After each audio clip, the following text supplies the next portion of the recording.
O vídeo já vai começar, mas antes, não se esqueça de se inscrever e ativar as notificações.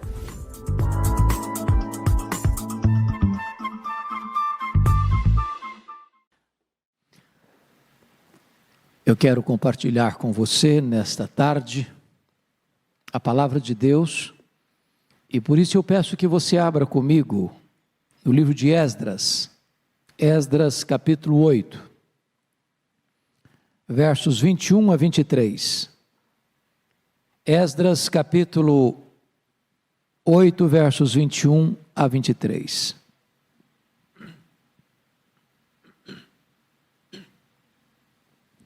Está escrito o seguinte: então apregoei ali um jejum junto ao rio Ava, para nos humilharmos perante o nosso Deus, para lhe pedirmos jornada feliz para nós, para nossos filhos e para tudo o que era nosso. Porque tive vergonha de pedir ao rei exército e cavaleiros para nos defenderem do inimigo no caminho, porquanto já lhe havíamos dito: a boa mão do nosso Deus é sobre todos os que o buscam, para o bem deles, mas a sua força e a sua ira contra todos os que o abandonam. Nós, pois, jejuamos e pedimos isto ao nosso Deus, e Ele nos atendeu. Amém. Bom, eu quero conversar um pouco com vocês sobre jejum. Esta é uma prática devocional importantíssima, presente tanto no Antigo quanto no Novo Testamento. Os patriarcas jejuaram, os profetas jejuaram, o Senhor Jesus Cristo jejuou, seus apóstolos jejuaram, a igreja primitiva jejuou. Ao longo da história do cristianismo, a igreja de Cristo, mormente em tempos de grande crise, de grande calamidade, foi convocada a jejuar. Encontramos isso, por exemplo, quando Jerusalém foi atacada por uma confederação de inimigos, e diante de um ataque iminente da cidade, Josafá teve medo, pôs-se a buscar ao Senhor e decretou um jejum em todo o Judá. O resultado foi que Deus trouxe um livramento extraordinário e livrou Jerusalém das mãos do inimigo. Você encontra, à luz das Escrituras, Daniel removido de Jerusalém no cerco da Babilônia, e aquele jovem que se torna um homem, que se torna um ancião, tem uma vida comprometida com oração e jejum. Quando Neemias é informado acerca da tragédia que estava o povo em Jerusalém há mais de 140 anos, literalmente 142 anos, debaixo de escombros e cercado de inimigos.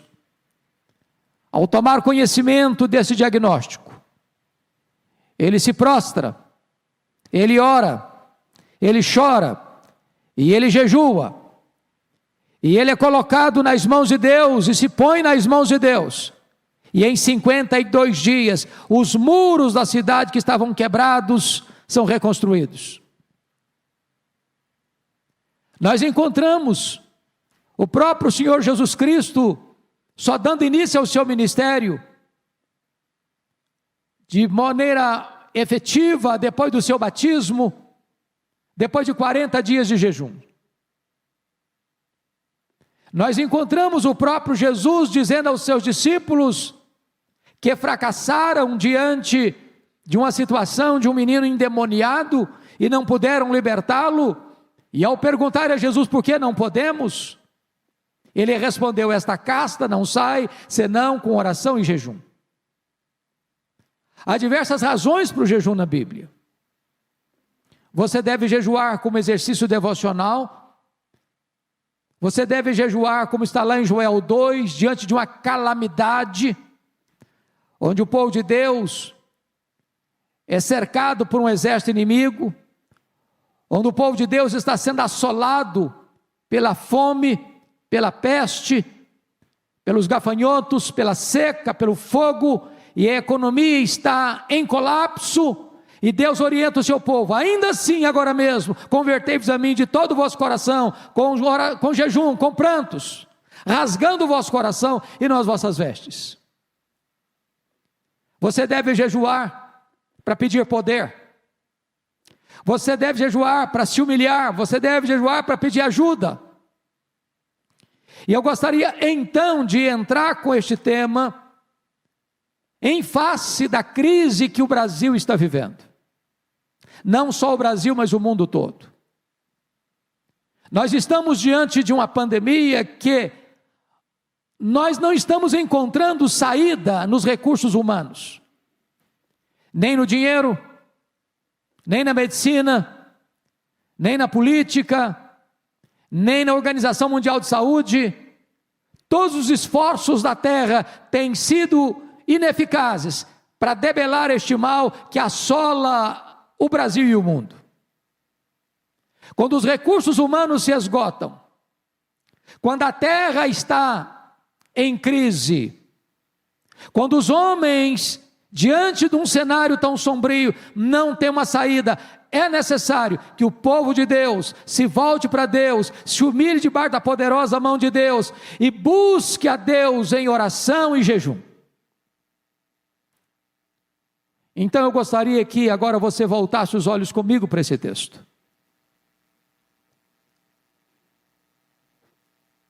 Esdras, que escreveu esta passagem, tinha nascido no cativeiro babilônico. Ele era um levita da família de Arão, e mais, ele era um escriba versado na lei de Moisés. Somos informados no capítulo 7, verso 10 deste livro, que Esdras dispôs o seu coração para conhecer a lei de Deus, para cumprir a lei de Deus e para ensinar a lei de Deus. Mas Esdras, mais do que isso, era um homem influente na política do Império Medo-Persa. Ele tinha acesso ao rei Artaxerxes e era por este rei ouvido. Então o rei Artaxerxes ouviu o pedido de Esdras e concedeu a Esdras tudo o que ele pedira a ele para uma viagem a Jerusalém, que já estava em fase de reconstrução. Uma primeira leva já havia ido através de Zorobabel. É a segunda leva que deve ir agora sob a liderança de Esdras, mormente para restaurar o culto divino. E ele deveria levar sacerdotes, levitas, para o exercício do culto divino. Então diz a Escritura que cônscio da boa mão do Senhor sobre ele, Esdras se reanimou para aquela viagem rumo a Jerusalém.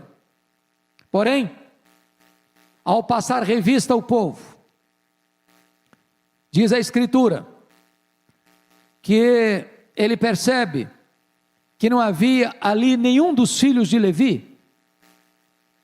E naquele momento então, diz a Escritura que Esdras toma medidas para que fossem convocados levitas para levar para Jerusalém. Mas quando esses levitas chegaram, num total de 258 obreiros, Esdras ficou com dificuldade de pedir ao rei um exército que pudesse protegê-los. Ele já havia dito ao rei que a boa mão de Deus estava com eles. Ele já havia dito ao rei que quem se opusesse a Deus encontraria o juízo de Deus. É nessa conjuntura então que diz a Escritura que Esdras apregoa um jejum para se humilharem perante o Senhor e para pedirem jornada para eles, para os seus filhos e para tudo quanto eles levavam. Então eu gostaria de destacar aqui algumas lições desse texto. A primeira delas é o propósito do jejum. Vale destacar que jejum não é sacrifício. Jejum não é penitência. Jejum não é regime para emagrecer. Jejum não é expediente místico. Jejum não é meritório. O jejum tem que ter propósitos claros.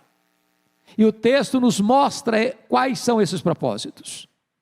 Talvez você pergunte, mas por que jejuar? O que é jejuar? Bom, o jejum é quando você se abstém de algo legítimo, bom, para apropriar-se de algo melhor.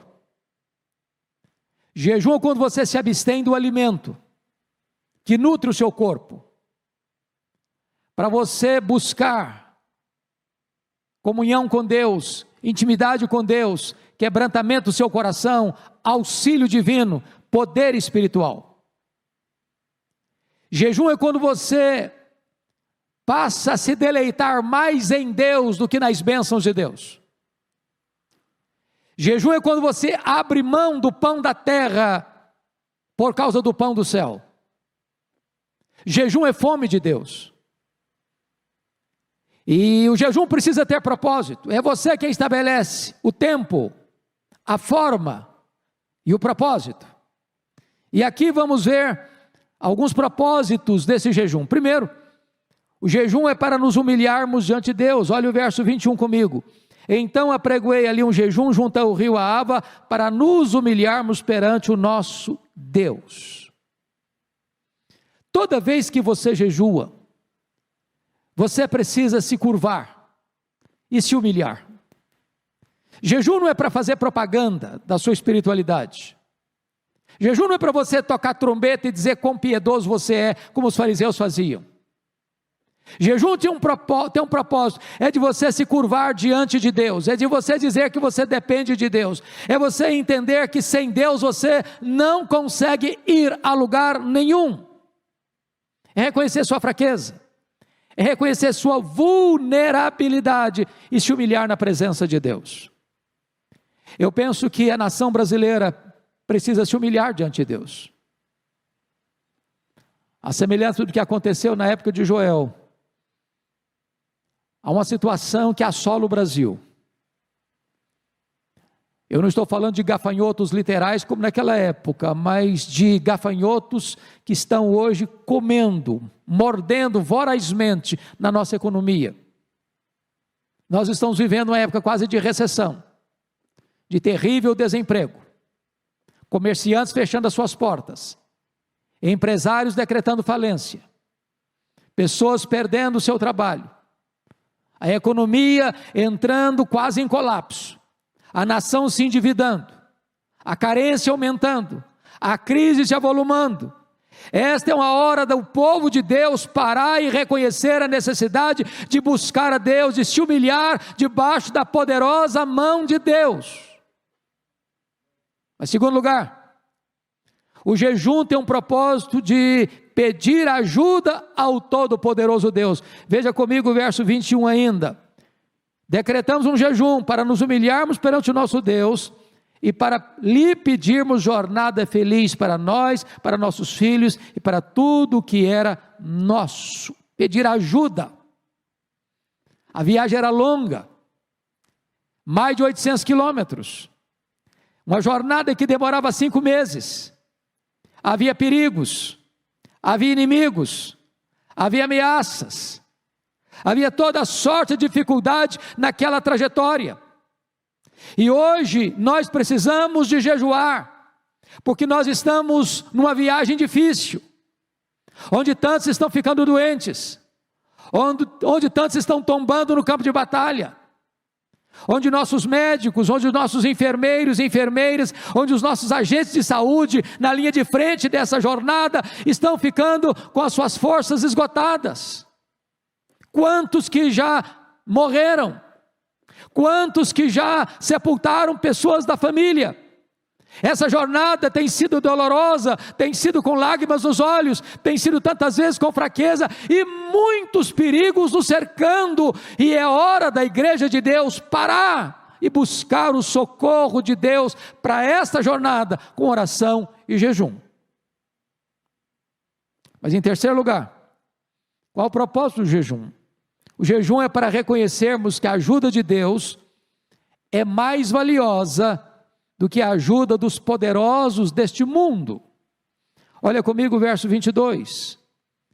Porque tive vergonha de pedir ao rei exército e cavaleiros para nos defenderem do inimigo no caminho. Porquanto já lhe havíamos dito, a boa mão do nosso Deus é sobre todos os que o buscam, para o bem deles, mas a sua força e a sua ira contra todos os que o abandonam. É claro que Artaxerxes era rei, e ele se autodenomina rei dos reis. Veja você a pretensão dele. Era o homem que tinha a caneta na mão. Era o homem que tinha o poder na mão. Era o homem que comandava os exércitos do maior império da época. Certamente a ajuda dele era absolutamente importante para que Esdras pudesse ter segurança ao longo daquela longa e difícil jornada. Mas o que Esdras está entendendo é que existe uma ajuda maior que a ajuda dos homens. Existe uma ajuda maior que a ajuda dos governantes. Existe uma ajuda maior que a ajuda de todos os recursos que a terra pode lhe oferecer, que é a ajuda do céu, é a ajuda de Deus. E esse socorro vem quando o povo de Deus se humilha, quando o povo de Deus pede socorro, quando o povo de Deus entende que de Deus vem a nossa ajuda e o nosso socorro. E de que maneira fazemos isso? Nos humilhando por meio do jejum. Eu quero conclamar, portanto, você que está me assistindo, você que é pastor, você que é líder da igreja, você que é membro de uma igreja, ou você que talvez não frequente nenhuma igreja, é hora de nós todos nos unirmos como povo de Deus, no Brasil e fora dele, para nós jejuarmos, para Deus nos dar uma travessia segura no meio dessa pandemia. Mas tem uma segunda verdade nesse texto que eu quero destacar. Primeiro é o propósito. Segundo é a confiança. Veja você que nós jejuamos para Deus, jejuamos para buscar a face de Deus, jejuamos para sermos revestidos com poder, jejuamos para buscar o bem para nós e para a nossa família. E eu destaco aqui alguns pontos. Primeiro, quando jejuamos, temos a confiança que o socorro do céu é mais importante do que o socorro da terra. É o que está escrito no verso 22, que acabamos de ler. Você pode até abrir mão do socorro dos poderosos deste mundo, mas você jamais pode abrir mão do socorro do Deus Todo-Poderoso. Quando a Inglaterra estava diante de uma ameaça na Segunda Guerra Mundial, de ser invadida pelo exército nazista, as igrejas de Londres, as igrejas da Inglaterra foram convocadas, foram conclamadas para orar e jejuar. E Londres não caiu nas mãos do inimigo. Meus irmãos, é só olhar para a história. Diante dos maiores perigos, diante das maiores ameaças, sempre que o povo de Deus se humilhou em jejum e se quebrantou diante de Deus, o livramento de Deus veio em socorro do seu povo. Segundo lugar, quando jejuamos, temos a confiança que a boa mão de Deus está sobre todos os que o buscam. É o que está escrito no verso 22. Já havíamos dito, a boa mão do nosso Deus é sobre todos os que o buscam. Não sobre alguns, sobre todos os que o buscam.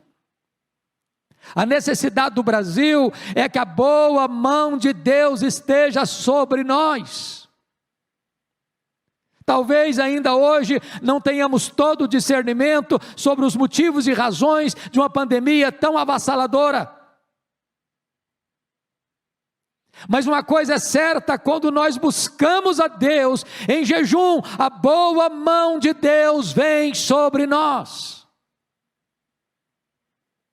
Mas em terceiro lugar, quando jejuamos, temos a confiança que Deus é por nós, para o nosso bem. O verso 22 diz que mais a sua força, a boa mão do nosso Deus é sobre nós, ou sobre todos os que o buscam, para o bem deles. Mas a sua força e a sua ira contra todos os que o abandonam. É hora do Brasil se arrepender, deixar suas falsas crenças, suas crendices, seus muitos ídolos, seus pecados terríveis, de afrontar a santidade de Deus, de afrontar o nosso glorioso Redentor, e reconhecer Deus, soberano, eterno, Criador de todas as coisas. É hora da nação reconhecer que só o Senhor é Deus. É hora de nós nos curvarmos na presença de Deus e pedirmos clemência e misericórdia. Porque quando há humilhação, quando há arrependimento, então Deus vem, Deus cura, Deus sara, Deus restaura. É o que está escrito: se o meu povo, que se chama pelo meu nome, se humilhar e orar e me buscar e se converter dos seus maus caminhos, então eu virei dos céus, perdoarei os seus pecados e sararei a sua terra. Mas há uma terceira verdade nesse texto. Não só o propósito, não só a confiança, mas agora em terceiro lugar, a eficácia do jejum. É muito importante você compreender uma coisa simples, mas é vital agora. Não basta falar de jejum, porque nós não somos o que falamos. Nós não somos o que sentimos. Nós não somos o que planejamos. Nós somos o que fazemos. Não basta ter uma boa teologia sobre oração ou sobre jejum, é preciso orar e jejuar. Conforme é o lema desta igreja, a Igreja Presbiteriana de Pinheiros em 2021, é preciso praticar o que cremos. Então eu gostaria de destacar 3 coisas aqui. Primeiro, eles não somente apregoaram um jejum, eles de fato jejuaram. Olha o verso 23 comigo. Nós, pois, jejuamos. Talvez a igreja brasileira tenha pecado, não por desconhecimento apenas, mas sobretudo por não colocar em prática aquilo que ela conhece. É óbvio que você e eu sabemos da importância da oração, da importância e urgência do jejum. É hora de nós começarmos a colocar em prática, efetivamente, o que esses irmãos fizeram, porque está escrito: nós, pois, jejuamos. Se o homem não tem saída, Deus a tem, e Deus atende, e Deus socorre, e a boa mão de Deus é conosco, quando o povo se volta para Deus e reconhece que em Deus sempre há uma saída. Segundo lugar, veja você comigo, eles não somente se propuseram a pedir socorro, ajuda, mas eles de fato oraram, porque está escrito no verso 23, nós, pois, jejuamos e pedimos isto ao nosso Deus. Nós não estamos com isso dizendo que os recursos que o homem precisa lançar mão não são necessários. Nós não estamos dizendo com isso que não devamos tomar todas as medidas preventivas, de cautela, de cuidado, de prevenção, no que concerne ao enfrentamento desta pandemia. Nós não estamos dispensando as pesquisas científicas, a descoberta das vacinas, os expedientes médicos. O que nós estamos dizendo, meus amados irmãos, é que, embora tenhamos esses benefícios, reconhecemos que a solução vem do alto, vem de Deus, da intervenção divina. Precisamos ter coragem e ao mesmo tempo humildade de pedir a Deus. Pedimos isto ao nosso Deus, para Deus nos livrar, para Deus nos poupar, para Deus ter misericórdia do Brasil, para Deus ter compaixão dos nossos governantes, dos nossos legisladores, dos nossos juízes, dos nossos empresários, dos nossos cientistas, dos nossos médicos, da nossa população, para Deus poupar a nossa nação, para Deus poupar a sua igreja, e nós pedimos isso ao nosso Deus. E eu quero concluir com o último ponto. Terceiro lugar, eles receberam resposta ao jejum e às orações que fizeram a Deus. O verso 23 termina dizendo assim: e Deus nos atendeu. E Deus nos atendeu. Deus não é um ídolo mudo, surdo. Ele tem seus ouvidos abertos, inclinados. Suas mãos não estão encolhidas. Ele não tem limitação de poder. A linha de acesso a Ele nunca está ocupada. Por meio de Jesus você tem livre acesso a Ele, em qualquer hora, em qualquer lugar, em qualquer circunstância. Aquele que busca, encontra; aquele que pede, recebe; aquele que bate, abrir-se-lhe-á. Tiago chegou a dizer: nada tens, porque nada pedis. Eu quero conclamar você, meu irmão, eu quero conclamar você, minha irmã, a clamarmos a Deus, a jejuarmos a Deus, porque Ele é poderoso para atender o nosso clamor, e vir ao nosso encontro, e estender-nos a sua misericórdia, e livrar-nos desta pandemia.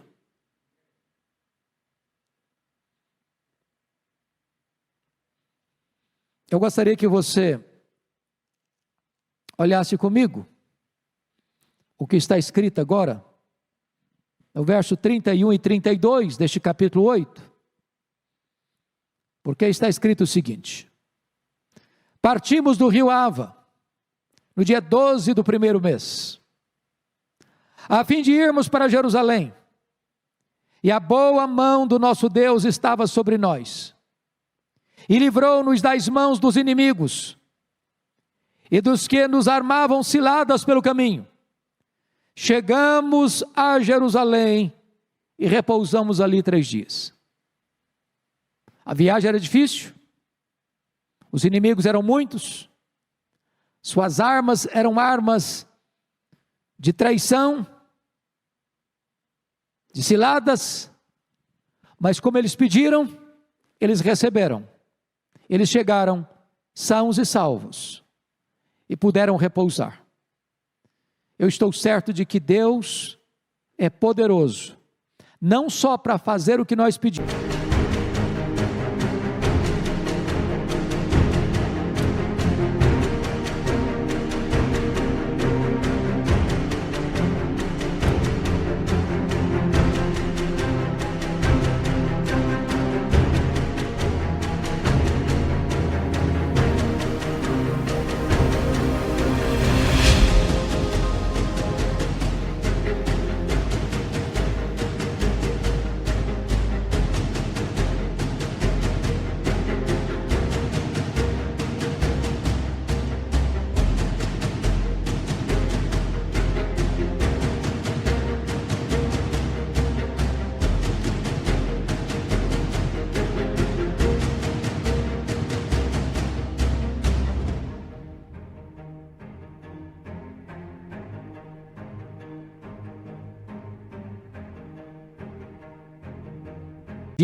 Mas Ele é poderoso para fazer infinitamente mais de que tudo quanto pedimos ou pensamos, conforme o seu poder que opera em nós. A Ele, portanto, a glória, na igreja e em Cristo Jesus, agora e pelos séculos eternos. Amém.